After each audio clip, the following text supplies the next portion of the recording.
que é justamente tomar a decisão de não querer mais voltar para o mundo, né? Na santificação, você não vai ter mais, você vai se libertar do mundo. Amar o mundo corrompe a nossa comunhão e leva à destruição espiritual. É impossível amar ao mundo e ao Pai ao mesmo tempo. E não devemos amar dois senhores. Nosso Senhor tem que ser Deus. Amar o mundo significa estar em estreita comunhão com Ele e dedicar-se aos seus valores e interesses, caminhos e prazeres. Significa ter prazer e satisfação naquilo que ofende a Deus e se opõe a Ele. Então, o mundo, quem ama o mundo, ama tudo que nele há, não é verdade?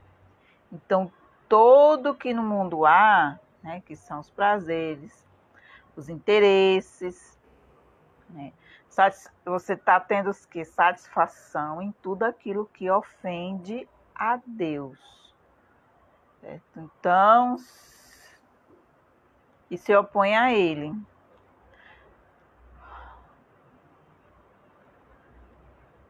Deus não proíbe amar a terra, a natureza, as montanhas. Ele não está falando do mundo, esse mundo. Está falando do mundo sistema, né? Voltando de novo, para você entender. A concupiscência. Há 3 aspectos do mundo pecaminoso são abertamente hostis a Deus. Então, são 3 situações que se opõem a Deus, né? Que ofende e se opõe a Deus. Que a gente falou justamente na lição, uma das lições passadas, sobre Adão e Eva, né?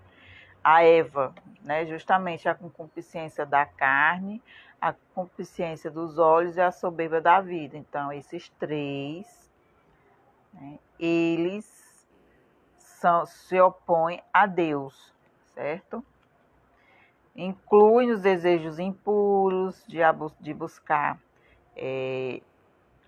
prazeres pecaminosos e a gratificação sensual. Vamos ler aqui um versículo.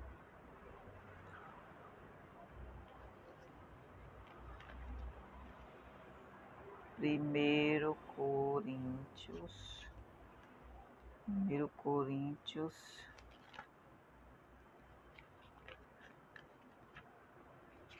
6,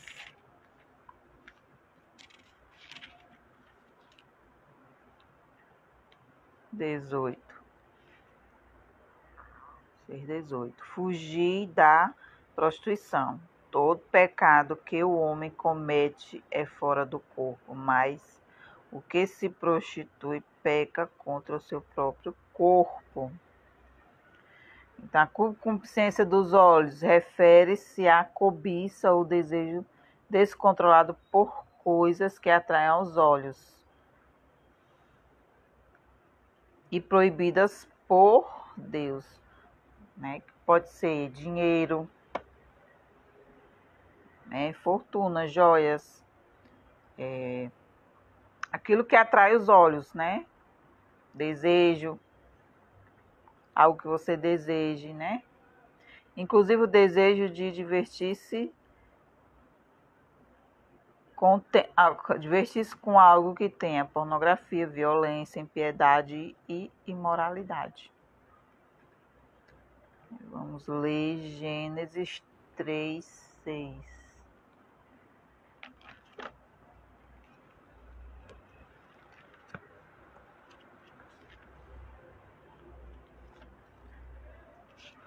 Gênesis 3:6. E vendo a mulher que aquela árvore era boa para se comer e agradável aos olhos, e árvore desejável para dar entendimento, tomou o seu fruto e comeu, e deu também ao seu marido, e ele comeu com ela. Tá certo? Além de você, a concupiscência dos olhos, além de você desejar, às vezes aquilo que você deseja, às vezes você ainda oferece para alguém, né? Então alguém oferece para você, né? Aquilo que a pessoa desejou. Faz a tua cabeça, né? Para você desejar a mesma coisa que ele está desejando. A soberba da vida, que significa o espírito de arrogância, de orgulho, independência, autossuficiência, que não reconhece Deus como Senhor, nem a palavra como autoridade suprema. Gente, a soberba da vida. A gente tem que entender que quem governa, como eu falei, né, a partir do momento que você se batiza, quem governa a nossa vida, que foi da aula passada, quem governa a nossa vida é Deus. Então, Deus tem que ser nosso Senhor, certo? Deus. Nós temos que reconhecer Deus como nosso Senhor, tá certo? Nós temos que obedecê-lo, ler a sua palavra, tá certo? Exaltar o nome de Deus da nossa vida. Exaltar Jesus, certo? Nas nossas atitudes, nas nossas ações. Soberba da vida, orgulho e independência autossuficiente.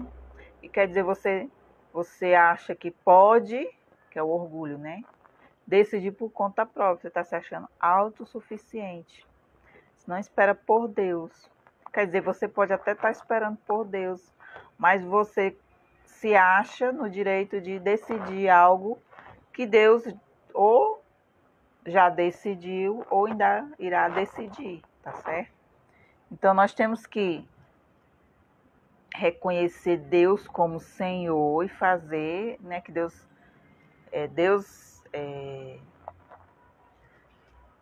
a vontade de Deus, né, boa, perfeita e agradável, né? E às vezes Deus nos dá algo, né, um presente, às vezes a gente não dá crédito, não valoriza aquilo que Deus dá, né? A gente vai valorizar aquilo que é a concupiscência dos olhos, né? Aquilo que a gente vê, que é aquilo que nos atrai, a gente vai dar, né, vai dar mais credibilidade àquilo que os nossos olhos estão vendo, né? A aparência. Mas aquilo que Deus nos deu, aquilo que Deus nos presenteou, às vezes a gente não valoriza. Por causa de quê? Da arrogância, do orgulho, da autossuficiência, de achar que você pode fazer, você pode escolher, você pode fazer como quer. Não é assim, né? Nós temos que ser pessoas submissas a Deus, fazer a vontade dele, né? Então, o próximo tópico é santidade com o corpo.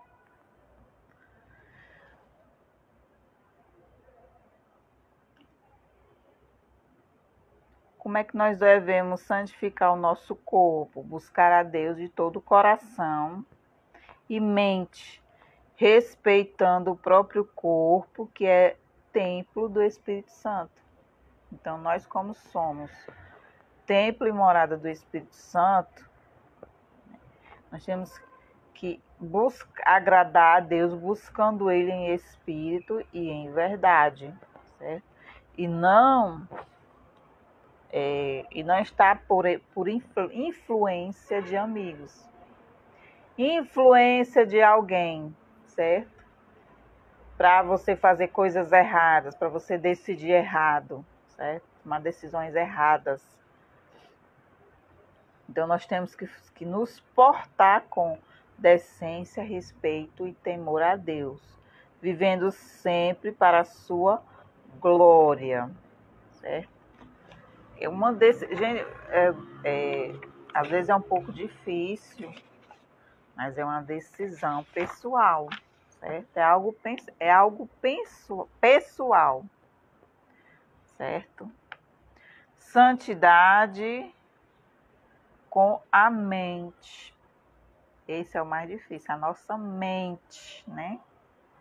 O apóstolo Paulo certa vez escreveu: por último, meus irmãos, encham a mente de vocês com tudo que é bom e merece elogios. Isto é, tudo que é verdadeiro, digno, correto, puro, agradável e decente. Está em Filipenses, capítulo 4, versículo 8, certo? Então, ainda bem que nenhum ser humano, né, tem acesso à nossa mente. Imagine se o ser humano tivesse acesso à nossa mente. Ainda bem que só quem conhece é Deus, né? Só quem sabe o que nós estamos pensando é Deus. Né? E mesmo que nós pecamos em pensamento, né, se a gente se voltar para Deus pedir perdão, Ele nos perdoa. Então, por isso, pedimos sempre perdão pelos nossos maus pensamentos. Então, se você alimentar sua mente com impureza, então em nada te edificarão, em nada você vai ser edificado. Se você alimentar sua mente só com coisas não impurezas, né? O que são essas impurezas? Aquilo que justamente a concupiscência da carne, aquilo que nos atrai, aquilo que a gente deseja. Então, se for impuro, então de nada nos edificará. Então, ao invés de pensar o que é ruim, nós temos que pensar o que é bom. Ao invés de vaiar, nós temos que dar elogios. Em vez do indigno, pense no digno. Ao invés de falso, seja verdadeiro. Ao invés de desrespeito, pense no respeito. Ao invés de errado, pense no correto. Ao invés de impuro, imundo, pense no puro. Ao invés de desagradável, pense no agradável. Ao invés de indecente, pense no decente.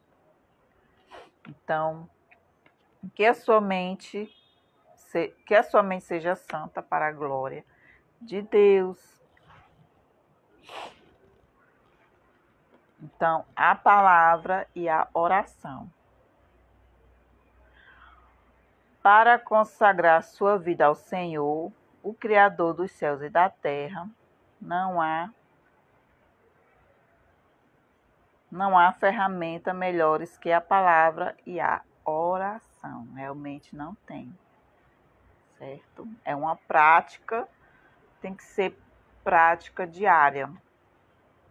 Você tem que praticar a palavra, né? Que é ler a leitura da palavra e a oração, tem que ser uma prática diária, certo? Começando orando, com o cântico da harpa, né? Ou louvor. Em seguida, ler a palavra, meditando nela, certo? Deixe a palavra de Deus penetrar o seu coração e mente. Para quê? Para que uma vida de santidade não... Deixe a palavra de Deus penetrar o seu coração e mente para uma vida santa. Uma vida de santidade não acontece da noite para o dia, certo? Ninguém é santo. Santo em relação à santidade, não ao pecado, porque a partir do momento, né, eu vou explicar aqui, tá certo? A partir do momento que você aceita Jesus como seu Salvador, tem a sua decisão, Deus ali lhe perdoa os seus pecados, você está ali santo sem nenhum pecado, santo separado do mundo, certo? Você não tomou a decisão? A partir daquele momento você vai estar, tem que estar, né? Você tem que estar separado do mundo. Mas uma vida de santidade que é a caminhada, a sua caminhada de santidade não acontece da noite para o dia.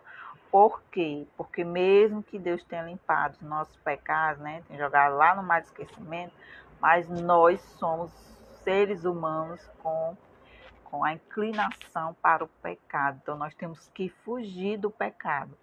Como é que nós temos que fazer isso? É o que a gente... o corpo santo, a mente santa, né? Como? Com a palavra e oração diária, certo?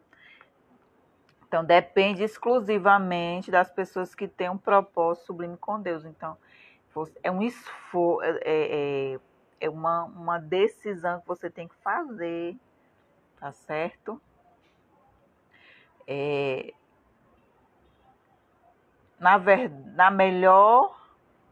Nada melhor que ter uma experiência a sós com Deus, para saber quanto Ele te ama e te quer bem, certo?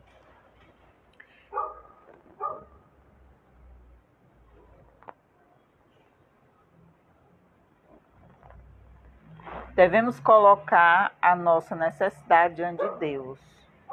Qual é a sua necessidade para você ter uma vida santa? O que é que você precisa? Você está com vamos dizer assim, alguma dificuldade? Então nós temos que fazer o quê? Colocar diante de Deus essa necessidade. Certo? Pedir forças a Deus. Pois a santidade é um compromisso que todos os que tornaram-se membros do corpo de Cristo, batizaram-se, participaram do pão e do cálice do Senhor, então temos que ter uma vida de santidade, certo? Tá ok? Então, como é que nós devemos ter a nossa vida? Recapitulando, a palavra santidade quer dizer o quê? Dedicação, consagração, né? Separação. Uma ideia de separação de tudo aquilo que impede de nos aproximar de Deus e de nos dedicar a Deus, né? É possível, sim, vivermos uma vida em santidade no mundo em que vivemos. Santidade no corpo, na mente, porque em Cristo somos chamados a ser santos em toda maneira de viver, no agir e no pensar, né? Tá bom?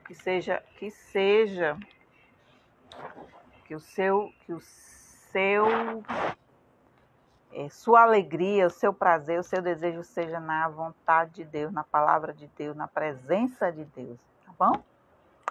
Esta